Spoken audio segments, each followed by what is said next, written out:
हमारे जीवन का मूल आधार है करुणा। करुणा क्या है? करुणा दया नहीं, करुणा वो भाव है जिससे हम दूसरे की समस्या को समझते हैं।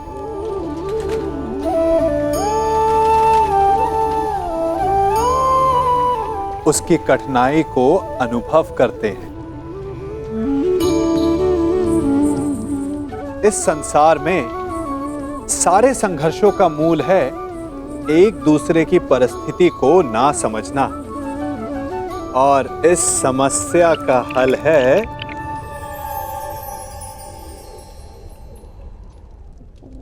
करुणा। करुणा किसी पशु पक्षी के प्रति हो या किसी मनुष्य के प्रति, ये आपके जीवन में कलेश और संघर्ष जैसी भावनाओं को दूर रखती है। और जिस दिन आप दूसरे को करुणा के दृष्टिकोण से देखेंगे, आपको उसकी समस्या समझ आएगी और उसे आपकी, और उस दिन हर संघर्ष का अंत हो जाएगा। मैं वचन देता हूं मित्र कि संसार की सारी संपत्ति विजय करके तुम्हारे चरणों में रख दूंगा। बस इस खेल को रोक दो मित्र।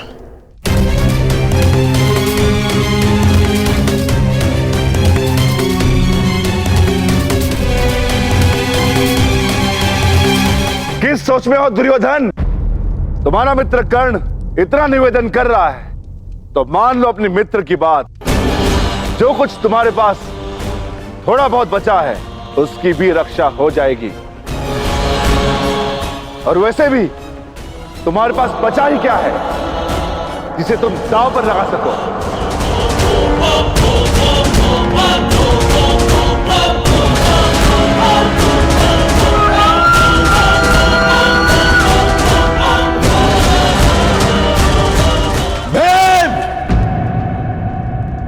दुर्योधन अजय योद्धा है। दांव चाहे युद्ध का हो या चौस्तर का, पीछे नहीं हटेगा दुर्योधन।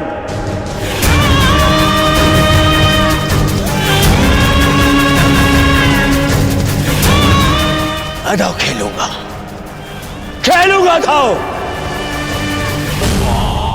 खेलो, अवश्य खेलो, परंतु ज्येष्ठ के विरुद्ध दांव पर क्या लगाओगे? सर्वस्व, वो जिस पर मेरा अधिकार है, और वो भी जिस पर मेरा अधिकार होगा।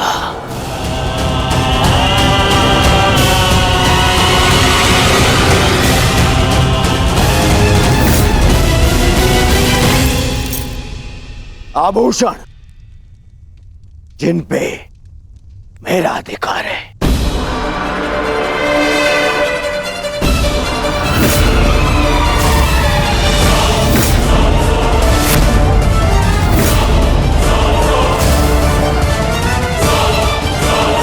ये हस्तिनापुर के युवराज का मुकुट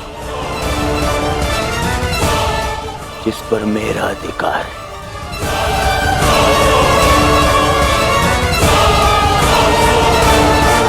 सबसे अधिक महत्वपूर्ण वो जिस पर मेरा अधिकार होगा।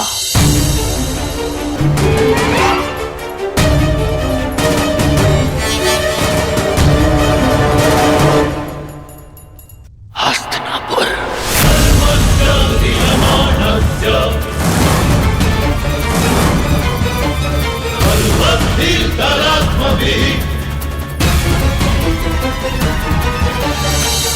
मैं दुर्योधन आज हस्तिनापुर के सिंहासन को दांव पे लगाता हूं।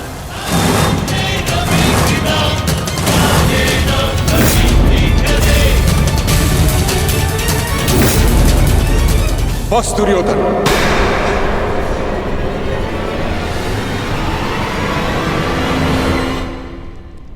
हस्तिनापुर कोई वस्तु, कोई आभूषण, कोई संपत्ति नहीं। हस्तिनापुर सम्मान है। पुरुवंश ने सहस्त्र वर्षों की साधना से इसे अर्जित किया है। तुम इसे चौसर पर दांव लगाने की बात करते हो। इससे पूर्व कि मैं इसे हस्तिनापुर का अपमान समझकर शस्त्र उठा लूं, अपने मन से ये बात निकाल फेंको। दुर्योधन, महामहिम बिल्कुल ठीक कह रहे हैं। हस्तिनापुर पर तुम्हारा कोई अधिकार नहीं। तुम केवल और केवल यहाँ के युवराज हो, यहाँ के सम्राट नहीं। तो हो जाऊंगा क्रुद्रोण। आज महाराज ना सही, कल बन जाऊंगा। तो क्या राज्य पर मेरा अधिकार नहीं होगा? अवश्य होगा पुत्र, परंतु राज मुकुट पहनने के पश्चात अभी हस्तिनापुर का अधिकार महाराज धृतराष्ट्र के पास है। मैं उन्हीं महाराज धृतराष्ट्र का ज्येष्ठ पुत्र हूं। मनुष्य अपने जन्म से नहीं, अपनी सोच से, अपने विचारों से ज्येष्ठ होता है दुर्योधन। और एक बात अपने मस्तिष्क में बिठा लो कि हस्तिनापुर पर तुम्हारा कोई अधिकार नहीं।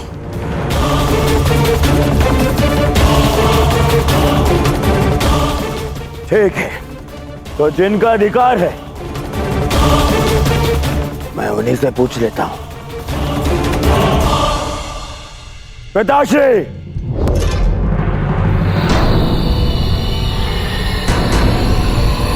मैंने अपने आप को वचन दिया है कि आपका पुत्र ये खेल जीत के रहेगा।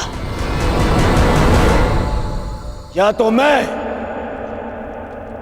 आज विजय रथ पर जीत कर जाऊंगा, या अपनी अंतिम यात्रा पर।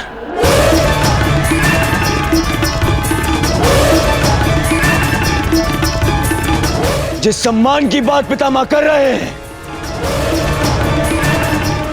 हस्तिनापुर का वही सम्मान आज दांव पे लगा है। अब आप बताइए, क्या आपको अपने पुत्र पर विश्वास है?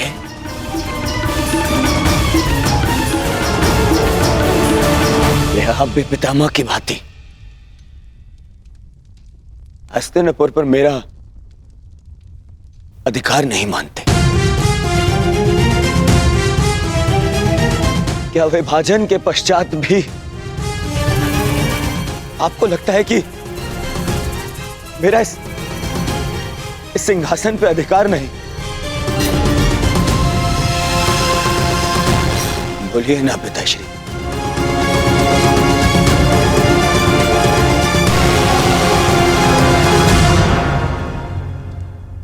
अधिकार है पुत्र।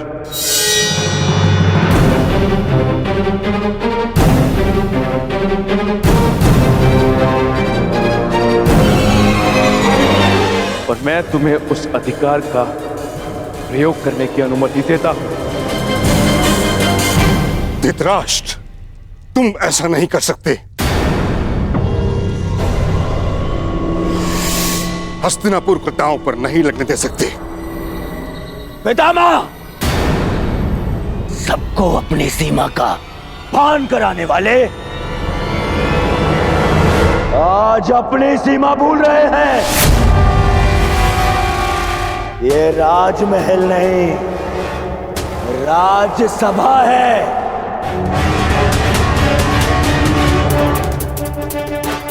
और इस समय वो अपने महाराज से बात कर रहे हैं, और आप सेनापति हैं और सिंहासन पे बैठने वाले महाराज की आज्ञा पर प्रश्न चिन्ह लगाने का अधिकार नहीं है आपको। जिसका हस्तिनापुर पर अधिकार है उसने अपना निर्णय ले लिया और अब आप अपने कर्तव्य का पालन कीजिए।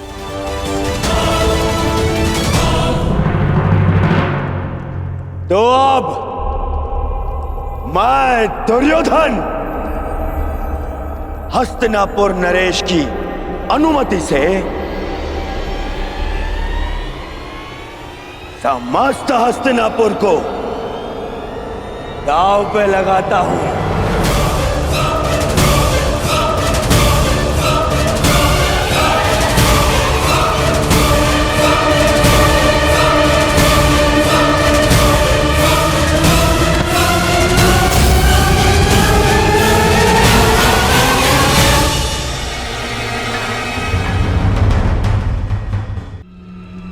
बस कान, ये मार्ग दिखाने का नहीं,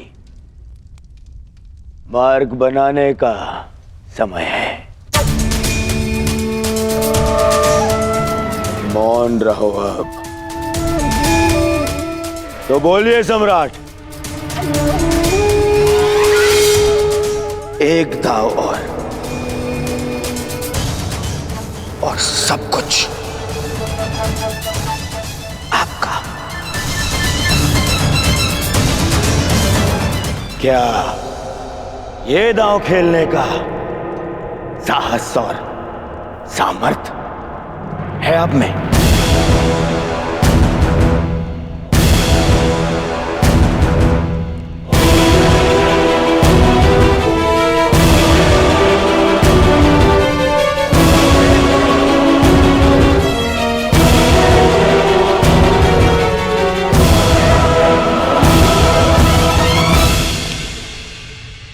तो मानिए सम्राट, उठ जाइए।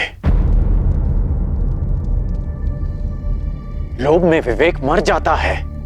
अस्वीकार कर दीजिए ये दाव। मैं जानता हूं कि आप हमारी भलाई चाहते हैं अंगराज,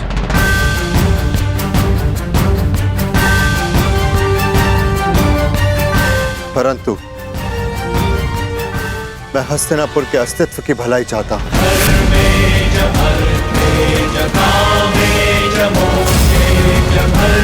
यदि मैं हस्तिनापुर जीत गया तो जीवन भर का संघर्ष समाप्त हो जाएगा, सहस्त्र सैनिकों के प्राण बच जाएंगे और षड्यंत्रों का अंत होगा। और वो कारण भी मूल सहित समाप्त हो जाएगा जो भाइयों के बीच में वैर का कारण है।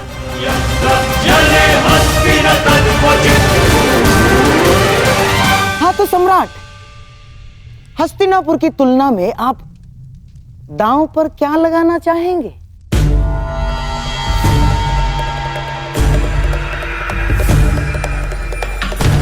नहीं युधिष्ठिर,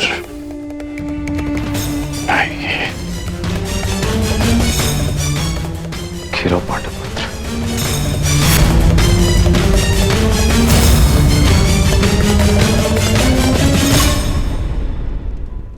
मैं इंद्रप्रस्थ को दांव पर लगाता हूं।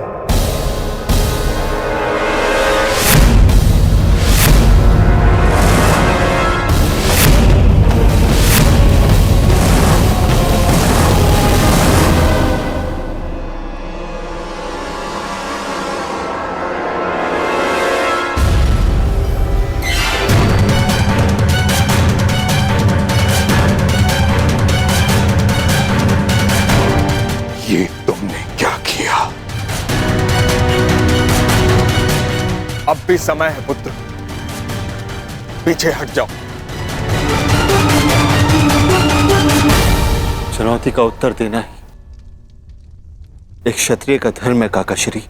बस बहुत हुआ। मैं इस प्रपंच का दर्शक बनकर नहीं रहना चाहता।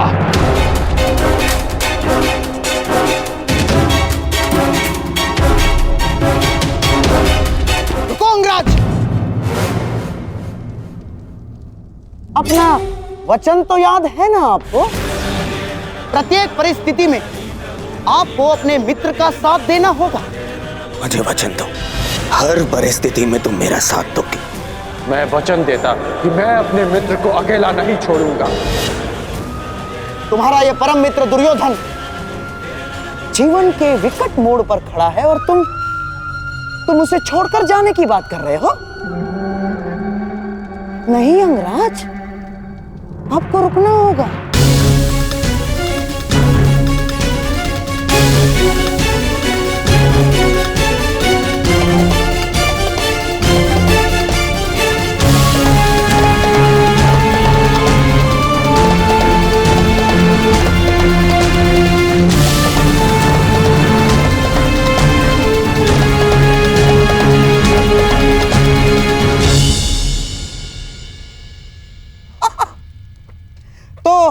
आइए सम्राट, बिना युद्ध किए हस्तिनापुर पर विजय पाने के लिए पासों का प्रयाण करें।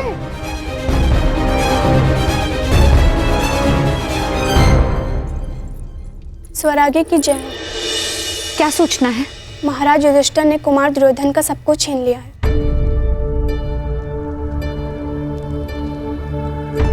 बस अब खेल समाप्त हुआ। माताश्री, अब हमें चलना चाहिए। खेल अभी समाप्त नहीं हुए सम्राज्ञी। युवराज दुर्योधन ने हस्तिनापुर को दांव पर लगा दिया। अंगराज कर ने सम्राट को रोकने का प्रयास किया। तो सम्राट मान गए ना? नहीं महारानी, उन्होंने भी इंद्रप्रस्थ दांव पर लगा दिया।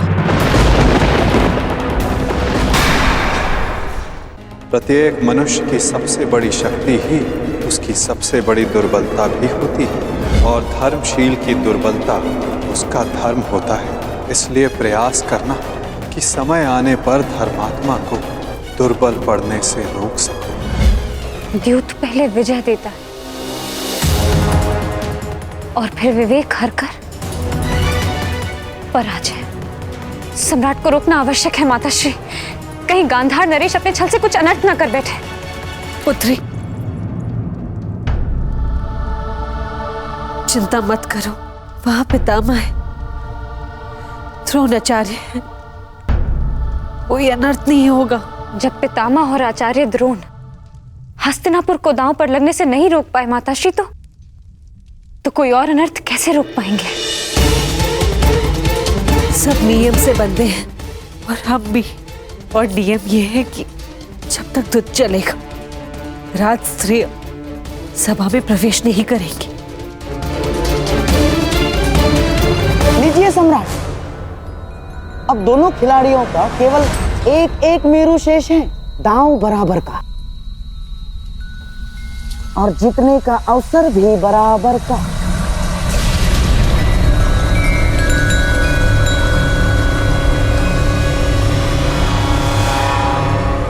भ्राता युधिष्ठिर को 10 अंक चाहिए और दुर्योधन को 12। बस किसी प्रकार भ्राता युधिष्ठिर 10 अंक ले आए, फिर खेल समाप्त।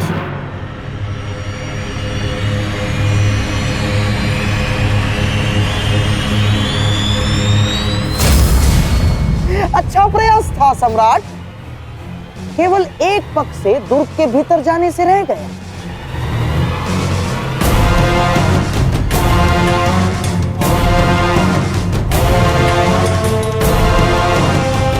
अगले अवसर में हमारी जीत सुनिश्चित है अर्जुन।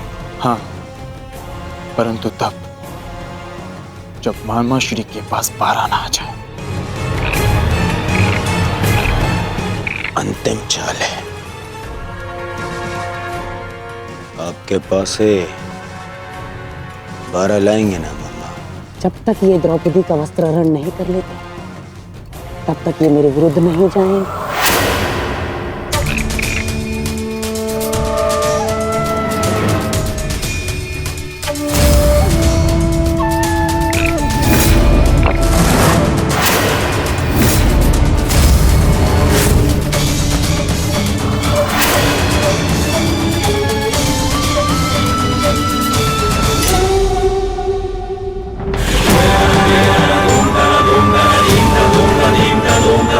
Dum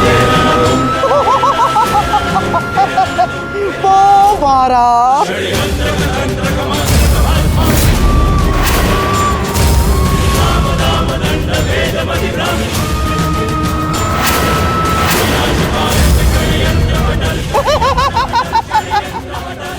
बधाई हो मेरे होने वाले सम्राट। आज से इंद्रप्रस्थ तुम्हारा।